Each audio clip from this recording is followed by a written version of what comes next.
Vamos colocar o Mário Magalhães aí na tela para a gente cumprimentá-lo. Grande Mário. Boa tarde. Salve, Miguel. Salve, Miguel. Salve, Lucas. Salve todo mundo que nos acompanha aqui no Jornal da Fórum. Boa tarde. Já escurecendo, boa noite também. Boa noite. Mário, desculpe a curiosidade, você está em qual cidade hoje? Eu estou em casa, cara. Eu estou no Rio. Eu sou um carioca meio fajuto, mas legítimo. Eu falo com sotaque de gaúcho, mas eu nasci no bairro onde eu moro, Botafogo. Hoje eu não fui para a Cinelândia. Eu tenho um escritório na Cinelândia, onde eu trabalho. Como sabem os cariocas, a gente está vivendo aqui um cenário de romance do Gabriel Garcia Marques, né? Faz alguns anos que não para de chover.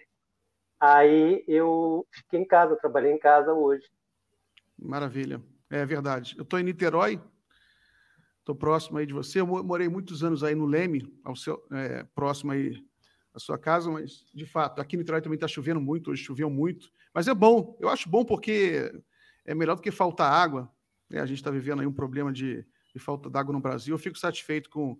E agora eu moro aqui, Mário, numa área com muita natureza, muitas plantas, então eu vejo a felicidade delas quando chove, né? Elas crescem. Tem de fato vários benefícios, né? No meu caso, eu aproveitei podia ficar em casa, não fui. Eu também moro aqui perto do mato, é legal que às vezes aparecem uns macaquinhos, tucanos, não políticos, mas as aves, até porco-espinho baixa aqui de vez em quando. Maravilha. Lucas, pode deixar que eu tomo conta agora aqui da nossa conversa. Eu vou só pedir para o Guilherme. Mário, eu vou colocar um trailer do Marighella aqui na tela, só para a gente mostrar aí para os internautas, depois a gente conversa em cima do assunto. Guilherme, pode colocar o trailer do Marighella aí. Nós não somos marginais. Nós não somos bandidos. Nós somos revolucionários que lutam pela liberdade do povo que foi roubada pelo golpe militar.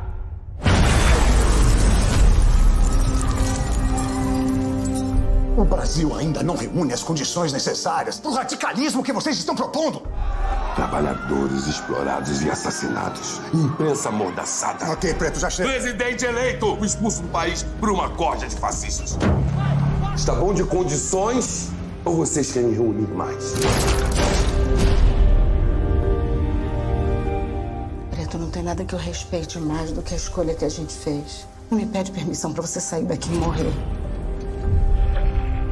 O terrorista se chama Carlos Marighella. A polícia daqui sabe tratar com vagabundo, tratar bandido como bandido, não como revolucionário. Eu quero ficar com você. Assim que eu puder, eu vou te encontrar, meu filho. Promete? Prometo. Se eu mato preto, mato vermelho.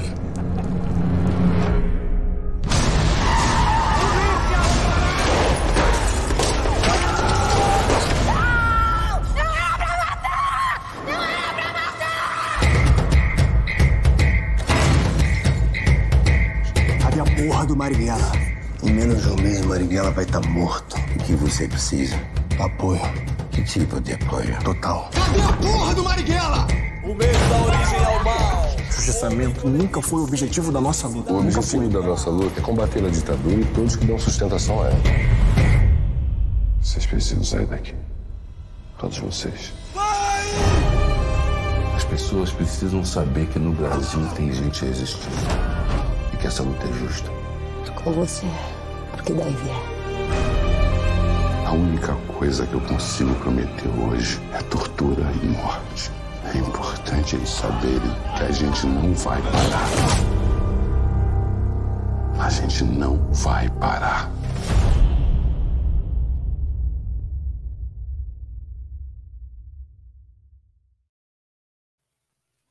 Muito bom.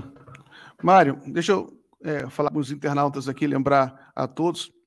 Pessoal, eu estou aqui conversando com Mário Magalhães, autor de Marighella, a biografia de Carlos Marighella, que agora virou filme, já está começando a ser exibida em vários cinemas por todo o Brasil, ocorreram várias pré-estreias.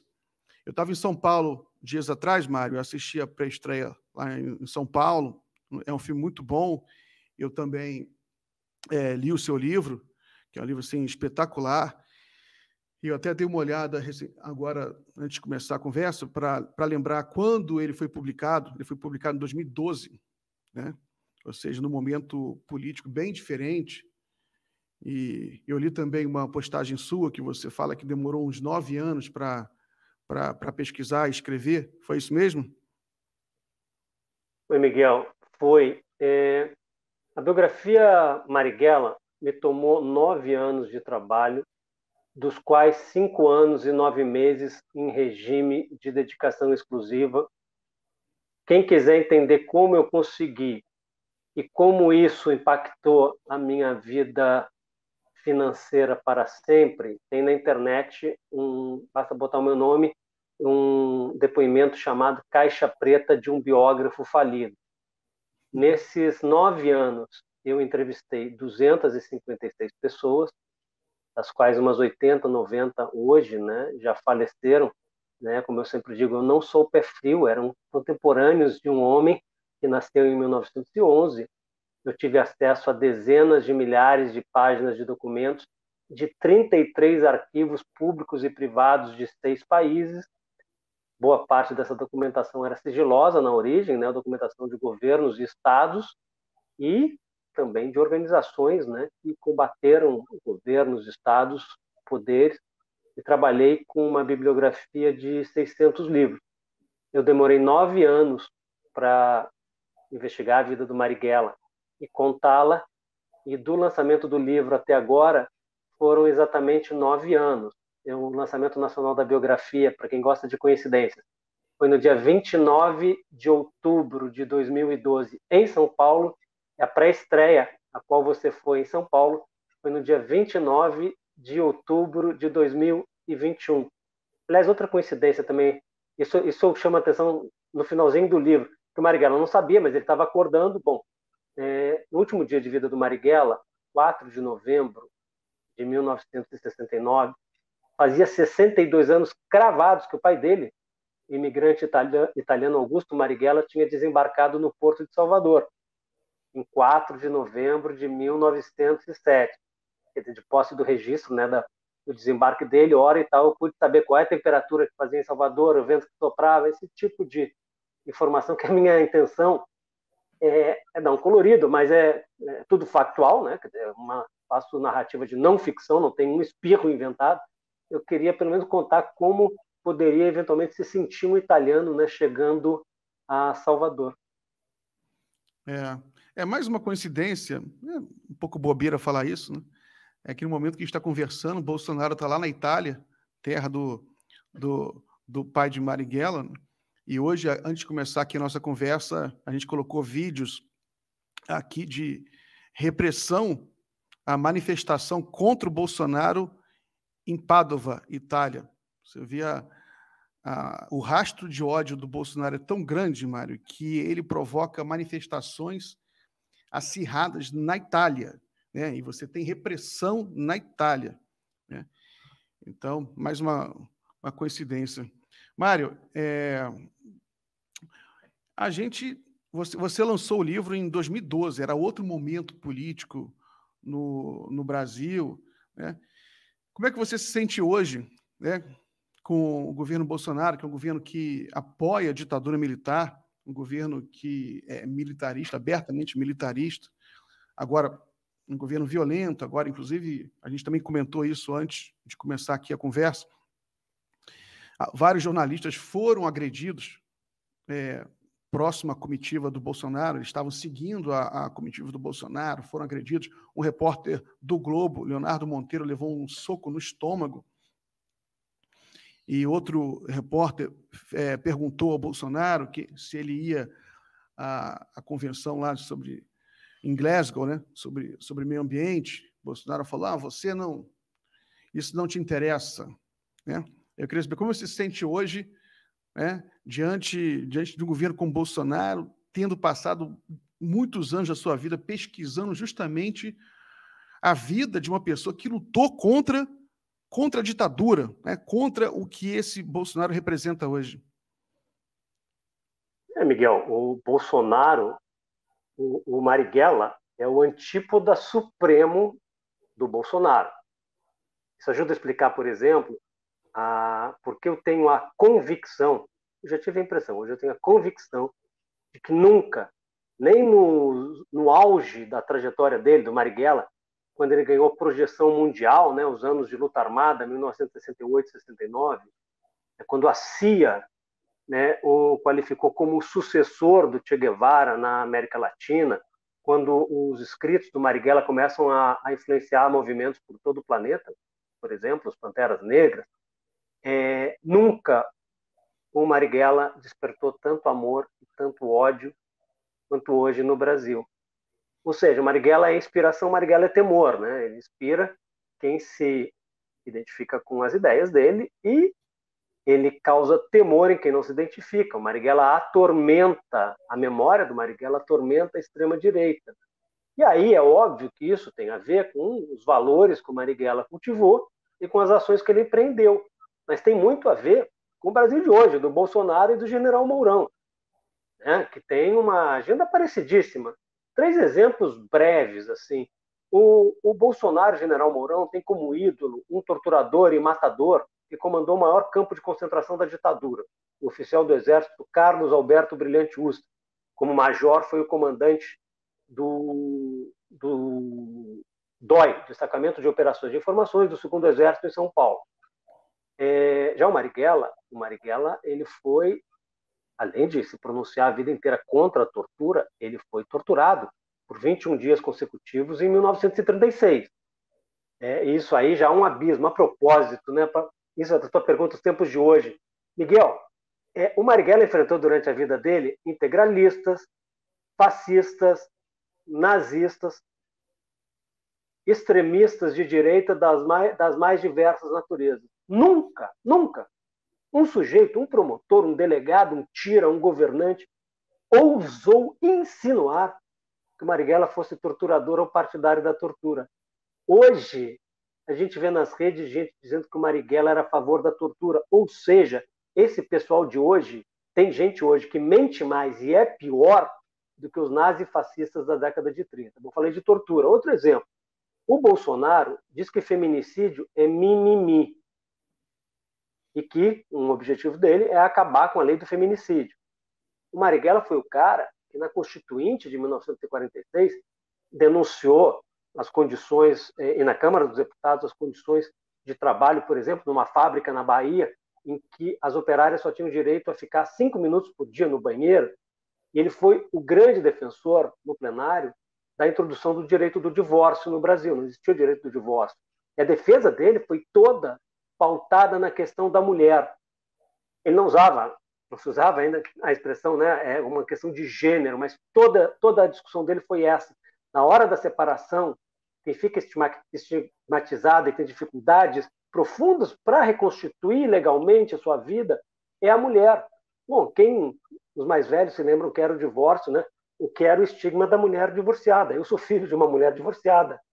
Então, o Marighella contrasta totalmente com o Bolsonaro. A propósito, como sabem algumas pessoas que leram o livro, foi nessa discussão da defesa do divórcio que o Marighella introduziu no plenário excelso e formal da Constituinte a figura do corno, né? Porque não havia gente. Quem acha que a luta não serve para nada, em 1946, a Constituinte, a Assembleia Nacional Constituinte, tinha centenas de membros. Era unicameral, deputados federais e senadores. Não havia uma só mulher. Eu fazia a defesa do divórcio, que ele não veria, né?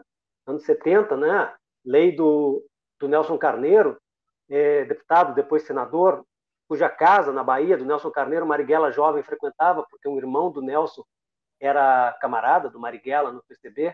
Bom, o Marighella chega e diz, olha, eu sei que eu vou perder aqui, era dominada pela Igreja Católica, a Constituinte, eu vou perder aqui essa votação, mas as mulheres serão as maiores prejudicadas. Mas, de certa forma, elas já resolveram essa situação enfeitando as lindas testas de vocês, ou seja, chamou os constituintes de cornos, né? Ou, como diz o gaúcho, de guampudos. E, por fim, um contraste enorme, né, dessa dupla Bolsonaro-Mourão com o Marighella diz respeito aos direitos sociais e garantias sociais, ou seja, a preocupação com os mais vulneráveis, os pobres, os miseráveis. O general Mourão, na campanha eleitoral de 2018, tratou como aberração o 13º salário, dizendo que era uma jabuticaba que só existia no Brasil. É falso isso, mas o relevante aqui é o conteúdo. Já o Marighella, também na Constituinte de 46, Marighella não foi só um grande guerrilheiro, o Marighella foi um deputado que marcou a história da Câmara. O Marighella defendeu, com os camaradas dele, a introdução do 13º salário, que não existia. Perderam, e o empresariado controlava a Constituinte. O 13º salário só se tornou lei em 1962, mas graças à luta dos trabalhadores. Nada cai do céu. Aí é curioso, quem fica praguejando contra o Marighella, seria legal o seguinte, devolva agora, quando receber o 13º salário, está saindo agora, fim do ano. Pode devolver, porque isso não cai do céu, não. À frente dessa luta, teve, entre outras pessoas, o Marighella. Ou seja, Miguel, há um abismo entre o Bolsonaro e o Marighella. E é por isso que o Marighella, a memória dele, atormenta, 52 anos depois do assassinato dele, atormenta a extrema-direita brasileira. Mário, tem um superchat aqui do Mark Davis, que eu vou pedir para o Guilherme colocar na tela, ele tem uma pergunta interessante. Mark Davis, Marighella lutava pela democracia ou comunismo? Isso é interessante, Mário, porque o Marighella ele foi deputado, né? Ele foi deputado federal, e depois ele foi cassado e ele entra na luta armada, né? Você acha, o que você poderia responder para esse internauta aí? Se ele lutava pela democracia ou pelo comunismo, ou isso não tem diferença? Bom, vamos ser objetivos. O Marighella, durante 33 anos, de 1934 a 1967, militou no Partido Comunista Brasileiro.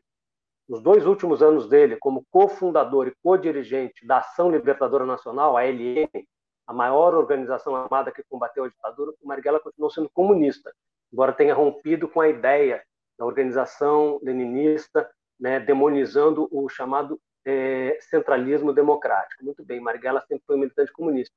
Marighella sempre defendeu liberdade de imprensa, sempre defendeu direito à greve, sempre defendeu direito à livre organização partidária, menos para nazifascistas.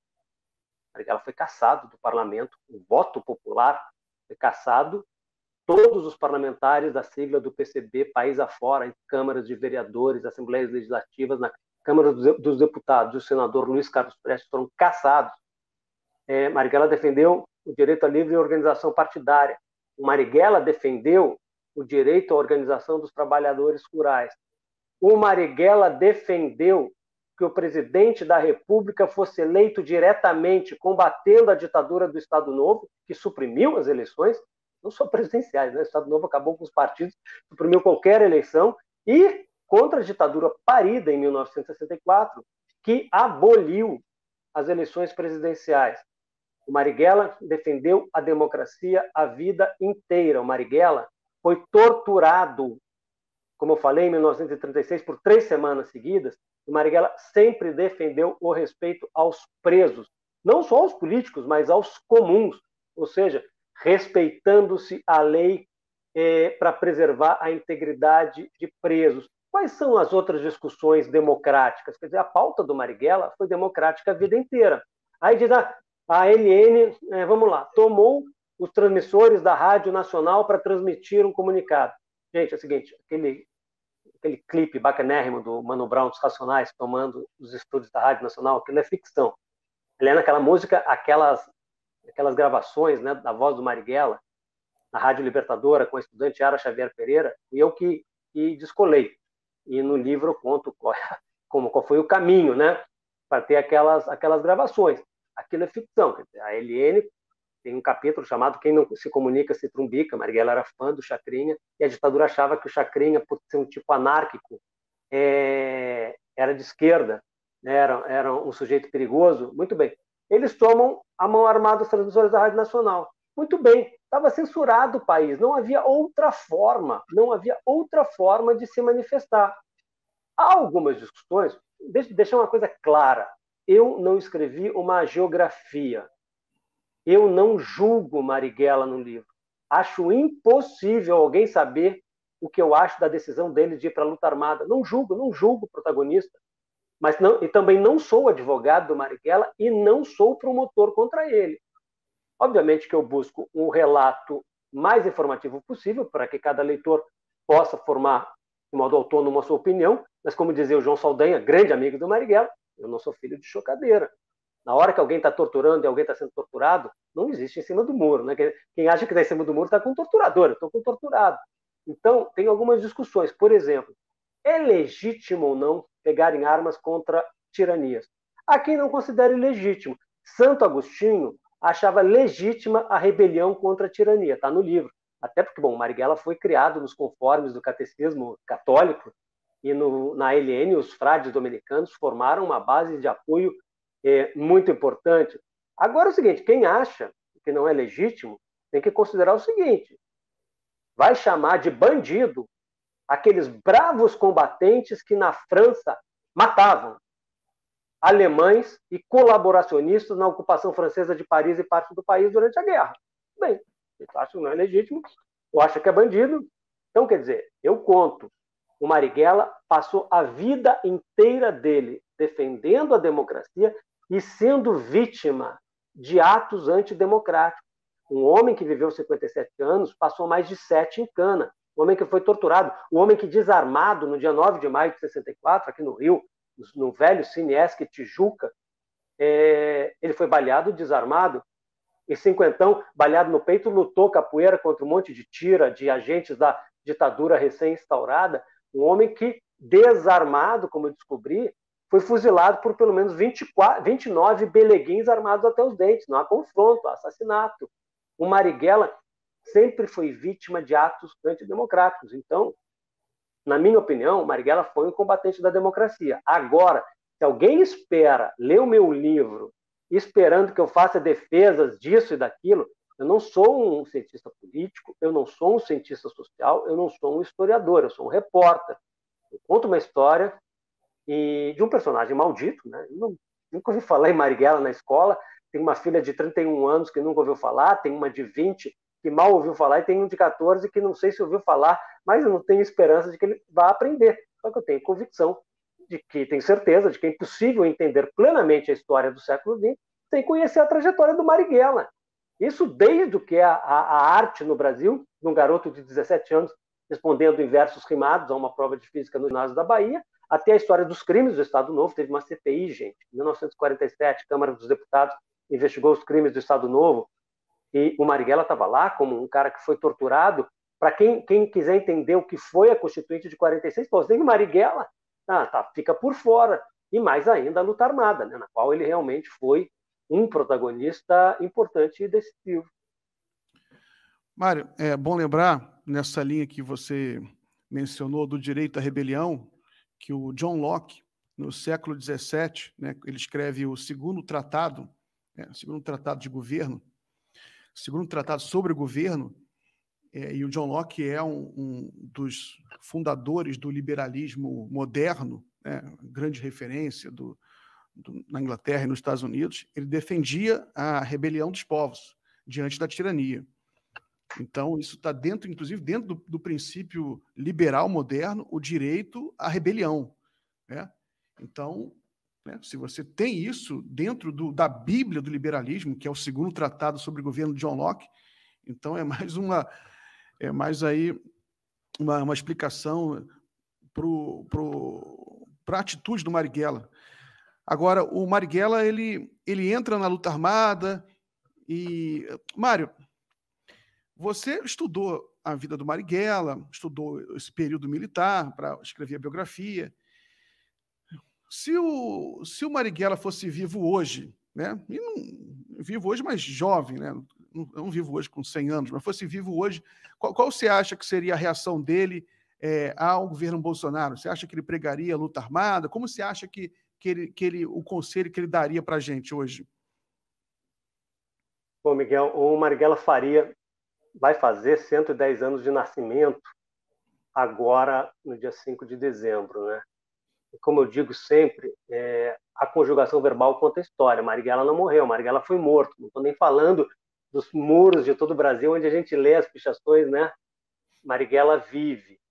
E considerando não só a inspiração dele para tanta gente, como o terror, o temor que tanta gente tem das ideias dele, de certa forma, Marighella continua vivo. Eu não ousaria dizer que o Marighella estaria fazendo, porque, cara, olha só, quando eu lancei o livro, eu fiz um mapa dos ex-militantes da ALN que eu tinha entrevistado, Ação Libertadora Nacional. Eles se dividiam por 8 partidos. A esmagadora maioria na esquerda, né? Mas tinha até gente guerrilheiro no PTB do Roberto Jefferson. Então, quem sou eu para dizer alguma coisa, né, sobre o que o Marighella estaria fazendo? Se o Marighella, ele estaria lutando a favor dos mais fracos contra os mais fortes. Ele estaria lutando ao lado dos muitos que pouco têm, contra os poucos que muito têm. Onde ele estaria, não ousaria dizer. Depende. Se for o Marighella até 64, ele sai do PCB em 67, mas 64 para ele, ali ele cansa do PCB. Ali ele, na compreensão dele, o PCB deu o que tinha que dar. E ele vai preparar durante 3 anos a ruptura para levar o maior número possível de militantes com ele. Quem lê o livro sabe, né? Tem 2 capítulos que contam isso, né? A CPI da linguiça. Outro dia, rapaz, deixa eu dar um parêntese aqui. Eu fiz um post dizendo, um post depois da pré-estreia no Rio, né? O Wagner Moura, o seu Jorge, eu botei na madruga e tal no Rio, mariguelando pelo Rio. Houve um comentário respeitável e tal. Era assim, pô, mariguelando, ele estava roubando um capitalista para fazer finanças para a organização, ele estava levantando fundos para a revolução. Gente, o Marighella era um cara que ele lutou a vida inteira dele pela Revolução Socialista, era um militante comunista. Mas o Marighella era um cara muito além disso, ele não era um chato, ele não era uma mala sem alça. O Marighella era um poeta, o Marighella convivia, o Marighella fazia música, o Marighella era o cara do carnaval. Então, esse capítulo da crise no PCB pós-64, a CPI da linguiça, é isso, né? Por causa... Marighella, faltava reunião no aparelho onde estavam, na penha circular aqui no Rio, para ver a luta do Éder Joffre. Quem não sabe, o Éder Joffre é de uma família zumbano de grandes comunistas paulistas. É a família do Breno Altman, né? O Breno Altman é a família do Éder. Eu ia ver a luta do Éder.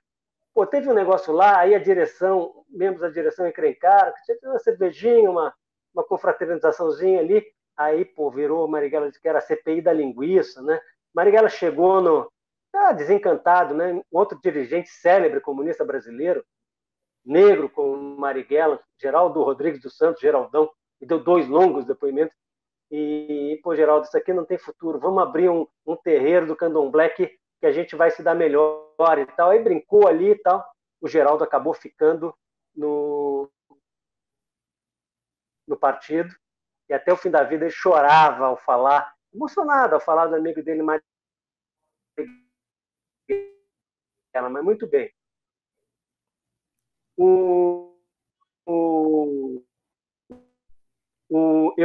Qual é a tua pergunta mesmo, Miguel? Vamos. O que o Marighella estaria fazendo hoje, né?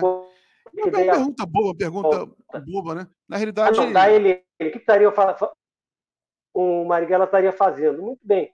Cara, o Marighella estaria na luta. Se ele fosse o cara de 64, ele estaria político. Não, pois é.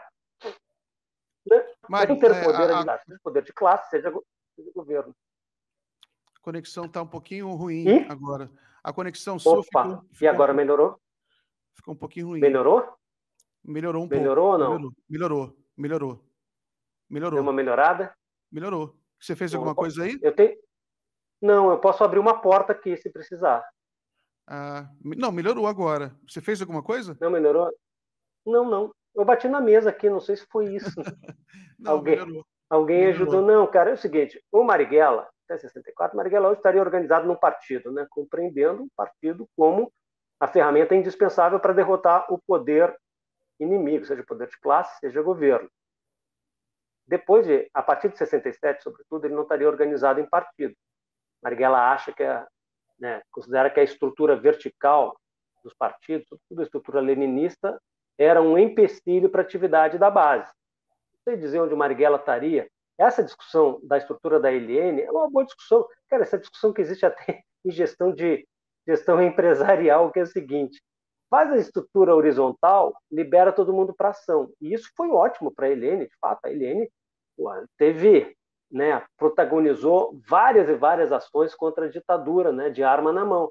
Só que a mais importante e impactante delas, que foi o sequestro do embaixador dos Estados Unidos, o Marighella não foi nem consultado. Ele estava num aparelho no esconderijo dele aqui em Todos os Santos, no Rio, ficou sabendo pelo rádio, né? Como ele disse depois, imagina se eu tô na rua ou viajando, me pegam, né? Mas aí um guerrilheiro, Fleuryzinho, respondeu para ele: olha, você vive dizendo que não é preciso pedir autorização de ninguém para cometer um ato revolucionário. E, bom, foi o que a gente fez, né? Não, o Fleuryzinho não participou, mas os militantes da Helene que participaram do sequestro. Maravilha. Deixa eu ler alguns comentários aqui dos internautas, para a gente eventualmente comentar algum deles, né? A Gisele Porto escreveu aqui: pessoas com espírito combativo e absolutamente indignados com a injustiça estão desaparecendo sob a paralisia social. O que houve com todos nós? Aí a Cleusa Ramos, ela responde: o povo... Verdade, Gisele, o povo está dopado, paralisado, triste Brasil.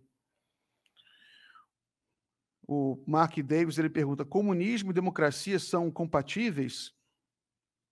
A Gisele Porto, em seguida, comenta: comunistas podem ser democráticos. Aliás, não existe democracia de fato sem igualdade. A Maria Angélica comenta: Marighella lutava pela democracia. A Maria José, ela está comentando um vídeo que a gente colocou lá sobre a Itália, que teve uma repressão contra manifestantes contra o Bolsonaro.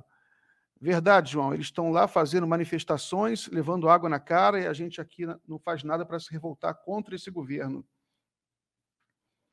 Mark Davis: porque a crítica é que Marighella lutava contra a ditadura, mas para implementar o comunismo, que não é democracia. Posso comentar? Pode comentar. Olha o seguinte, Mark Davis, eu faço um convite para você. Descobrir um documento da Ação Libertadora Nacional que defenda a ditadura do proletariado. Pode procurar. Discurso do Marighella na guerrilha. Há uma informação errada. Não vou chamar de falsificação, porque se eu chamar de falsificação, está implícito dolo, né, que é proposital. Mas é um erro. Diz que as organizações armadas eram todas comunistas. Havia organizações comunistas, sim. Mas a LN era uma frente. E por isso ela se tornou, também por isso ela se tornou a maior organização. Por exemplo, o núcleo dela eram veteranos militantes comunistas de São Paulo, como Joaquim Câmara Ferreira.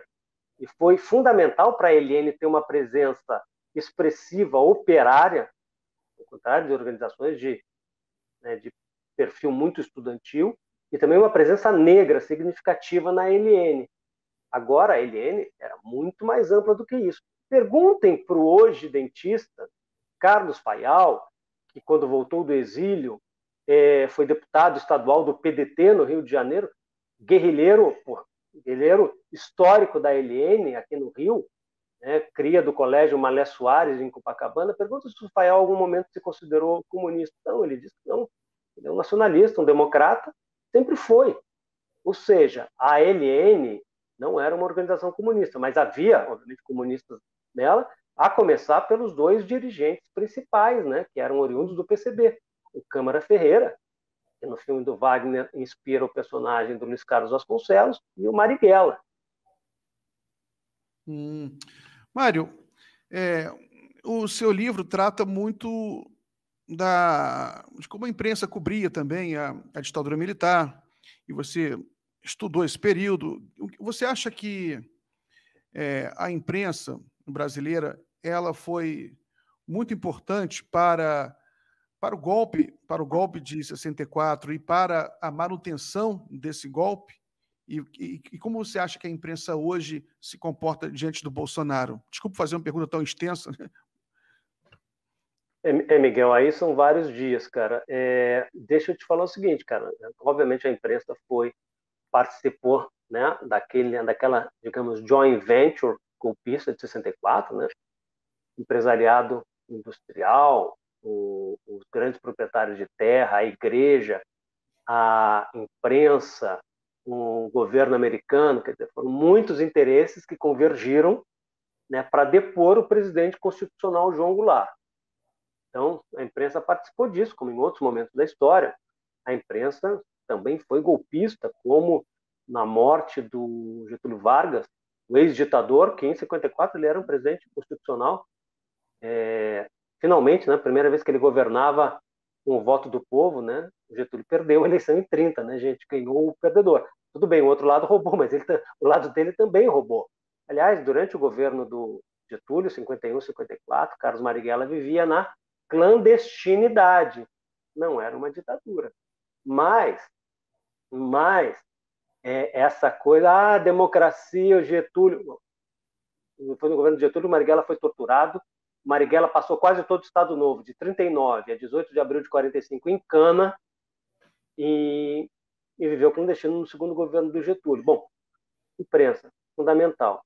Agora, Miguel, tem uma coisa muito interessante, que é como a imprensa contribui. Às vezes ela não é responsável, mas ela contribui para a construção do silenciamento histórico do Marighella. Porque a gente vê, quer dizer, a ditadura, ela declara o Marighella inimigo público número 1, em novembro de 68, né? O ministro da Justiça, Gami Silva, Gaminha, figura sinistra no QG do 2º Exército em São Paulo, e a ditadura vai fraudar, né, fraudar o relato sobre o assassinato do Marighella. Ok, mas isso é muito, muito anterior. Gente, eu vou dar um exemplo, vou compartilhar com vocês uma história. Marighella foi em cana pela primeira vez em 22 de agosto de 32. Aliás, ele, com centenas de estudantes, com 500 estudantes, apoiavam os paulistas, que haviam se rebelado contra o governo central, do Getúlio, governo provisório, defendendo a constitucionalização do país.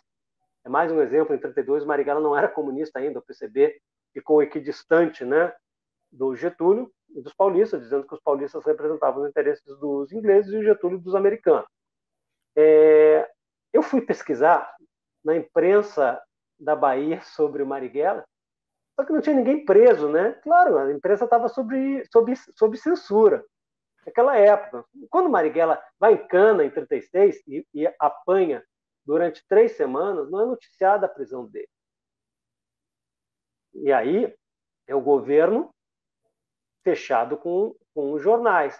3 semanas depois, o governo solta uma fotinha do Marighella e todo o jornalismo endossa o relato falso de que aquele era o novo líder.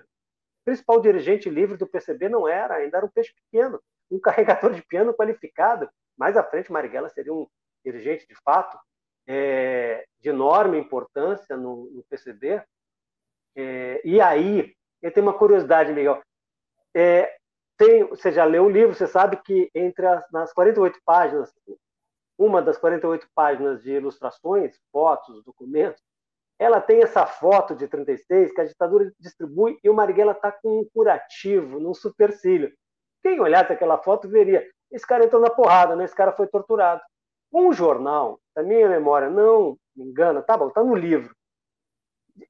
Acho que o Correio Paulistano fez uma falsificação gráfica e eliminou o curativo para que os leitores não tivessem ideia, né, de que o pau tinha cantado. E assim vai ser durante toda a vida do Marighella. Nos relatos sobre as ações do Marighella, a mentira quase sempre prevaleceu.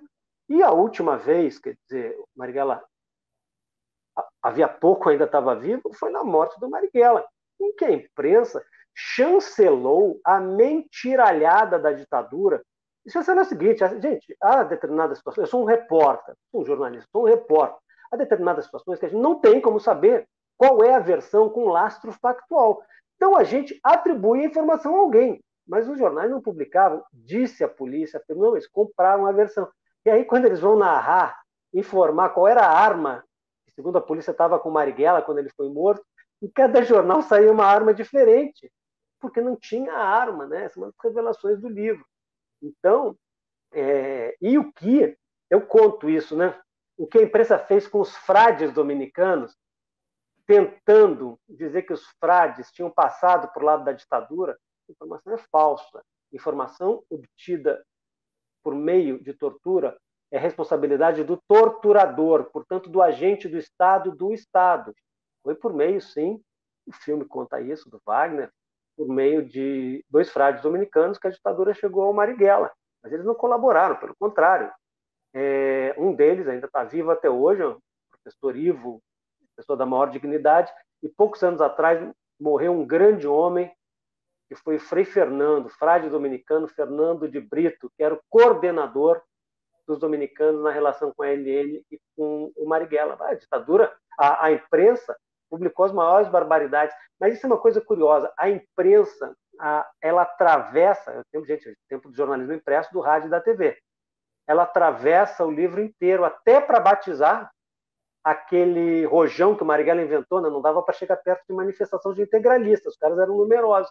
Aí ele tirava o conteúdo de dentro do rojão, botava os panfletos e aí jogava em cima, de longe, né, na manifestação integralista. Até isso é da imprensa, né? Eu descobri que os jornais chamavam aquele artefato inventado pelo Marighella de foguetão extremista.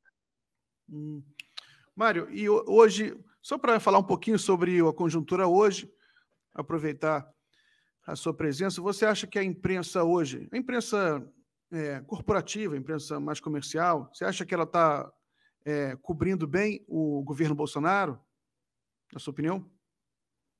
Miguel, primeiro uma questão de transparência. Eu faço um trabalho interno de crítica de conteúdo no UOL. Então, acho importante deixar isso claro para cada um poder avaliar, considerar isso no que eu vou dizer. Cara, breve resumo da minha opinião sobre o jornalismo brasileiro nos últimos anos. A cobertura da Operação Lava Jato é um dos momentos mais vexaminosos da história do jornalismo brasileiro. Porque, na verdade, não houve jornalismo, houve propaganda. E a propaganda é uma coisa, o jornalismo é outra.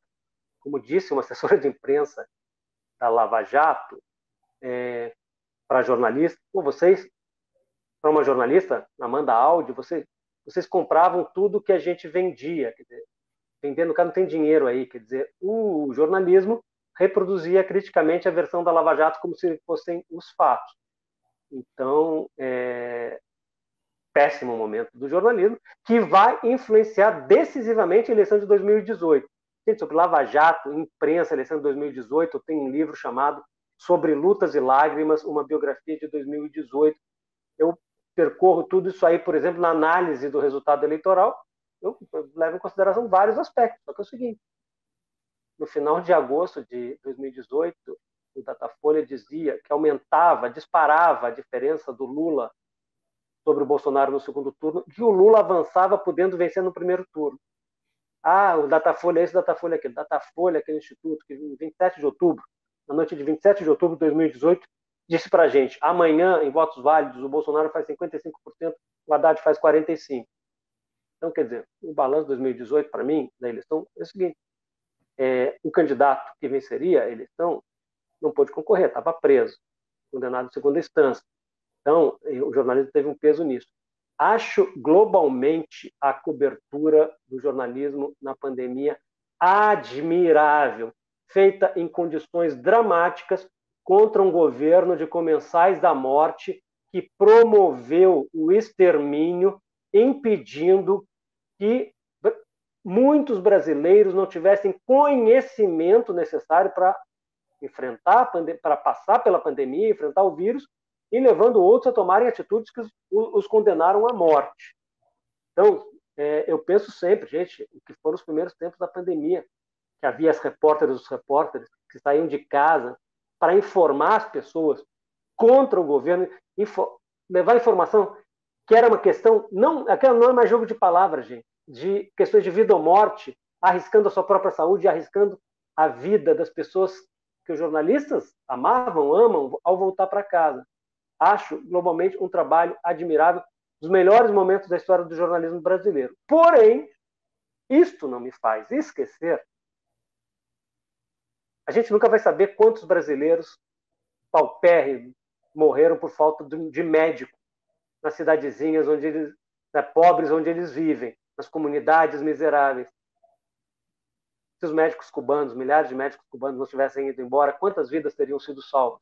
E o jornalismo brasileiro, o padrão na cobertura dos médicos cubanos não foi de cobertura jornalística, foi de demonização dos médicos cubanos. E por fim, Miguel, falei, isso dá dias, por fim, Eu acho, evidentemente, agora tem uma pequena mudança, mas de fundo não existe, que a cobertura em relação no governo Bolsonaro parece uma cobertura maluca. O jornalismo tem duas personalidades. Uma confronta o ímpeto ditatorial e golpista, não só autoritário, autoritário é eufemismo, né? Ditatorial golpista do Bolsonaro, e, por outro, embala a agenda do Paulo Guedes, como se houvesse dois governos. E que é um papo furado essa história de ala ideológica, né? Como se a turma de Chicago não fosse uma ala ideológica. Ou seja, Paulo Guedes é Bolsonaro, Bolsonaro é Paulo Guedes. O Bolsonaro quer asfixiar as liberdades para que possa ser implantada uma política que torne os ricos ainda mais ricos, os pobres ainda mais pobres. O jornalismo brasileiro informa como se o Paulo Guedes e o Bolsonaro fossem alguma coisa diferente. Então, quer dizer, a síntese da síntese da síntese é o que eu acho, né? Muito bom. Mário, eu tenho um convidado que chegou atrasado, é o Eugênio Aragão. Eu vou colocar ele aqui na tela para participar aqui dos últimos 15 minutos nossos aqui de live. Boa noite, Eugênio.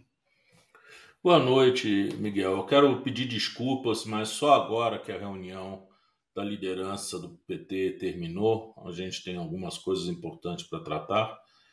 E, enfim, mas eu me apressei para poder estar aqui com vocês. Tá bom.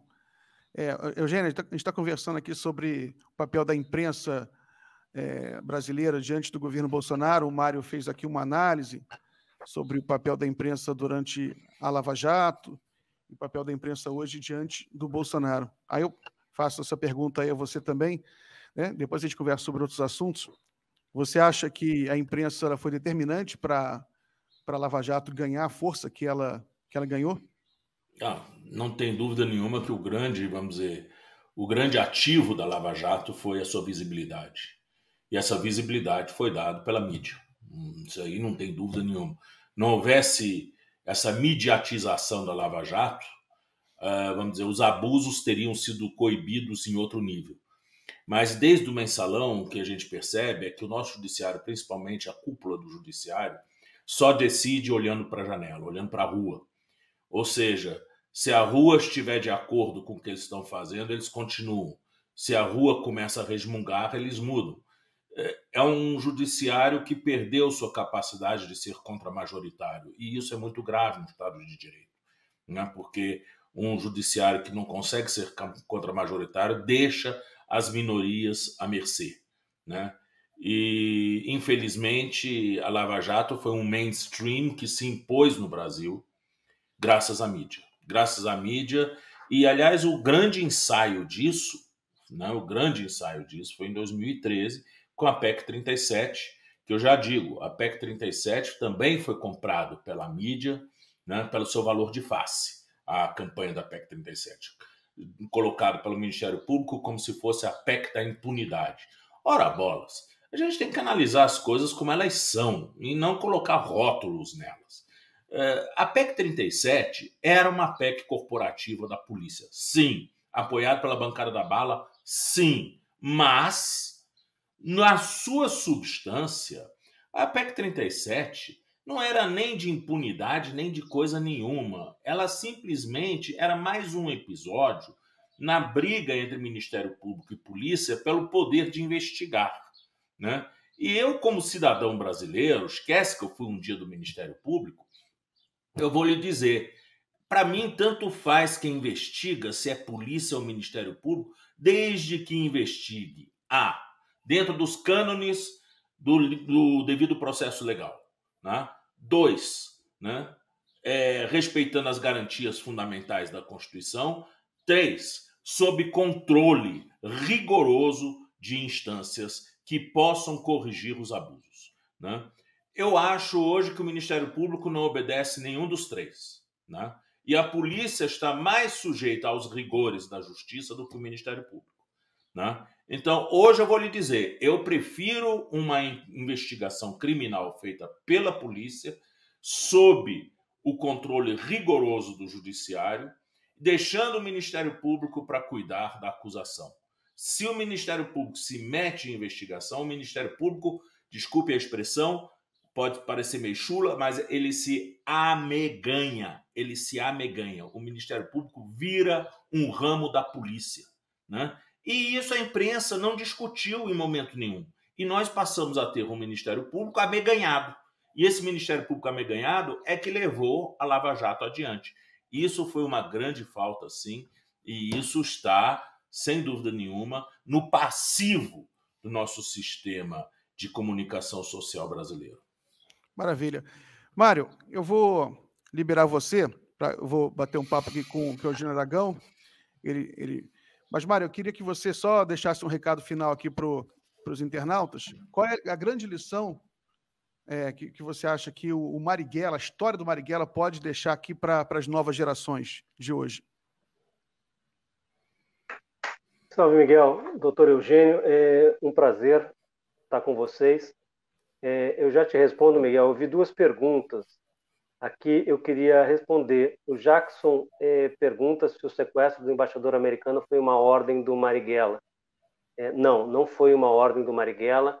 Foi uma ideia de jovens aqui do Rio, a dissidência da Guanabara, que depois passou a se chamar MR8, Movimento Revolucionário 8 de Outubro, e o Joaquim Câmara Ferreira, que co-dirigia a Eliane com o Marighella, topou o sequestro, participou, como eu falei, o Marighella soube do sequestro pelo rádio. O Márcio pergunta se o filme do Wagner Moura, lindo filme, já estreia essa semana. Sim, hoje, dia 1º, amanhã e quarta-feira, vai haver sessões pré-estreias em cinemas de todo o Brasil. No Estação Rio, aqui da Voluntários da Pátria, na sessão de quarta-feira, às 8 da noite, antes da sessão, eu vou bater um papo com o público. Havia muito poucos ingressos até agora há pouco, está quase enchendo. Na quinta-feira, o filme Marighella estreia em cerca de 300 salas de todo o país. Miguel, é o seguinte, cara, a lição do Marighella depende da cabeça e do coração que tu tem. O Marighella, tu vai encarar o Marighella de acordo com a maneira como tu vê o mundo. Agora tem uma frase do Marighella que me toca muito, sim, e ela serve para vários momentos da vida. 2 anos depois do golpe de Estado de 64, ele escreveu um opúsculo e dizia mais ou menos o seguinte: olha, os brasileiros estão diante de duas alternativas, duas opções: ou enfrentar a ditadura que está aí ou se conformar com ela. Aí o Marighella falou assim: o conformismo é a morte. É isso, gente. O conformismo sempre vai ser a morte. Ele deu a vida por ser um inconformista, um inconformado com as injustiças que ele via no mundo. E é essa história, gente, que faz décadas, faz 52 anos que mataram o Marighella, que tentam impedir que as cidadãs e os cidadãos desse país conheçam.